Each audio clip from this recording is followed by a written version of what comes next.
Let me put your mind at ease, Jimmy. You don't have to make up with me. We don't have to understand each other. Things are fine the way they are. Hey. I don't want to hurt your feelings. But the truth is, you've never mattered all that much to me.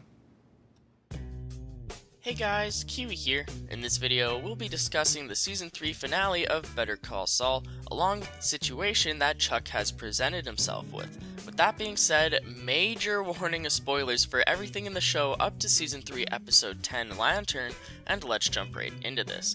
Now, as the title of the episode foreshadows the events of the final scene in the episode, Chuck ends up purposely knocking over a lantern, setting his entire house on fire. Here we'll be discussing why exactly he may have done this, along with his future fate on the show.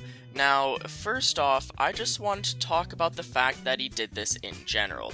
Now, the titles for all of the episodes in Season 3 was released around like the first episode or two, honestly, so we knew the titles of every single episode all season. And people have been predicting all season that, oh, Chuck is gonna knock over a lantern in his house and burn to death, like it was just almost a meme or a joke, but that's actually what happened. So anyways, what the hell made Chuck want to do this? Well, this episode sort of concludes the season-long story of Chuck's life coming crashing down on him, so there's honestly a lot of reasoning behind why Chuck may want to take his own life. So let's skip through the facts, shall we?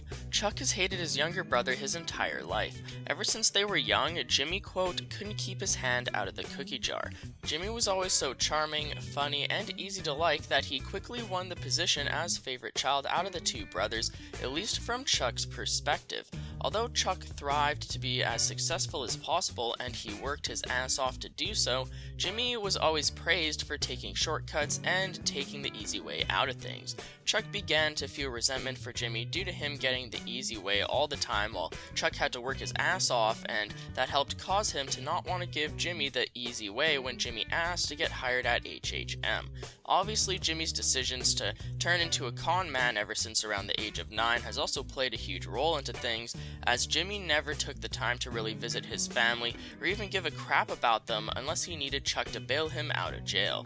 Jimmy played a big role in their father's shop running out of business due to him taking cash out of the register as well. Now, although Jimmy probably only took about 1/10 of what was missing from the store's records, what's important to Chuck's story is that he truly believed that it was all taken by Jimmy. Yes, Jimmy certainly didn't help, but it would have happened regardless due to their father being a light touch, due to him giving every lazy Joe in town a handout, and also Chuck feels more resentment towards Jimmy because their mother's final words was calling out to Jimmy even though Jimmy wasn't in the room and Chuck was there. Chuck was trying to talk to his dying mother and she just completely ignored him wanting to talk to Jimmy, and then she passed away. Chuck felt so mad about this that he never even told Jimmy their mother's final words, and if Chuck really did die in this fire, those final words are going to die with him. And it really is a shame how Chuck's resentment of Jimmy boiled into what it was when Jimmy moved to Albuquerque, because by the time that Jimmy secretly passed the bar without telling anyone, Chuck was still not prepared to accept Jimmy into his life and accept him as a true lawyer. At this point, it would have been a good 7 or 8 years of Jimmy working his ass off in the mailroom with Kim and Ernesto, just trying to please Howard and Chuck. And again, due to Chuck not wanting to let Jimmy slip into a sick-ass job at HHM, he caused Howard to instead be the hard-ass to tell Jimmy that he wouldn't get a job, causing Jimmy to hate Howard and begin all the bullcrap that happened back in Season 1 with that billboard. And it's funny that I mentioned that billboard as well, because it's actually another reason why Chuck hates Jimmy. Now, although I honestly believe that the man taking down Jimmy's billboard actually did just trip and fall off, Chuck is convinced that it was some staged video orchestrated by Jimmy in order to give himself publicity. The thing is, I'm pretty sure it was just Jimmy being a good person, even though it did give him publicity, and Chuck is just found a way to twist it into finding another reason to hate Jimmy and to believe that he won't change. It seems like no matter what Jimmy does, Chuck will always find a way to blame him for something in order to support the theory in Chuck's head that Jimmy can never change no matter how much he tries. Whether it's him thinking that Jimmy is doing something illegal, or staging a publicity stunt, or just pulling a fast one, Chuck has put a mental lock on this lifelong vendetta against Jimmy. This just truly shows how stubborn and arrogant Chuck is, as he cannot change his lifelong opinion of Jimmy even after 10 years of Jimmy trying to support and impress Chuck. If Chuck wasn't going to finally accept Jimmy after 10 damn years, nothing will ever convince Chuck that Jimmy has a possibility of changing. I truly believe that Jimmy would have changed for the better if Chuck would have just learned to accept him over that decade of Jimmy trying to impress him, but to paraphrase Jimmy in the season 2 finale, I guess that was just wishful thinking. And when you also consider the final few years of that decade, including Jimmy tending to Chuck's every need because of his condition, you'd think that would mean something to Chuck, but I guess not. Although Chuck hated Jimmy, he knew that Jimmy loved him so much and that he would always care for him no matter how much disapproval Chuck threw at Jimmy's face. And yes, there is the entire argument about Jimmy actually changing the Mesa Verde numbers towards the end of season 2, but Jimmy only did that to stay noble towards Kim, considering that she truly did deserve to have Mesa Verde as a client. Although Chuck was still really suffering from his condition at this time, he forced himself out there to that Mesa Verde meeting just to steal them back from Kim because he knew it would annoy Jimmy. Also, when Jimmy comes to Chuck's the next day, he initially just starts comforting him for being in so much pain from overworking himself by going into the office for a big meeting.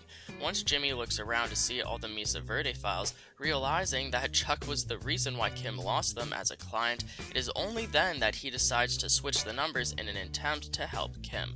And by the way, after the credits of the show for episode 310, they showed a suicide hotline as well, so this is definitely what they were implying. Now, the show creators haven't even begun writing season 4 yet, confirmed on Talking Saul, so no one has any clue as to what Chuck's future is on the show exactly, but they did allude to the direction that they were going to take his character in the future. First off, they discuss how important it would hypothetically be for that conversation between the McGill brothers this episode to be the final conversation that they ever have. It would be so crushing for Jimmy to lose the final blood relative that he has after so long of trying to become friends with him and stay friends with him after all the infighting that they've had over the past 3 seasons and really their entire life. Watching through the episode as if you thought that conversation between Chuck and Jimmy wasn't bad enough, now that we know that it's possibly their final conversation, that just makes it so much more dramatic. Jimmy losing Chuck like this will definitely help push him more to become Saul Goodman, as Chuck's hatred and lack of acceptance for Jimmy will come full circle once again. And with all that being said, let me know what you guys think about this entire situation Chuck's put himself in for the season 3 finale. Is he really dead? The show creators said that even if Chuck doesn't show up anymore in the future, his character can still return in the form of flashbacks, so we'll probably be seeing more of Chuck in season 4 regardless of if he really did burn to death in that house fire. But just personal opinions, I think that it was a bit predictable and a little bit underwhelming. They left it open-ended as a cliffhanger, and I'm not too sure I like that. I would have liked more of a conclusion, but that's just me. Anyways guys, I'd appreciate a like on the video if you've enjoyed anything I've said today, or even subscribe for more Better Call Saul and Breaking Bad content in the near future. As always, I thank you guys so much for watching, and until next time, I'll talk to you guys later. Peace out.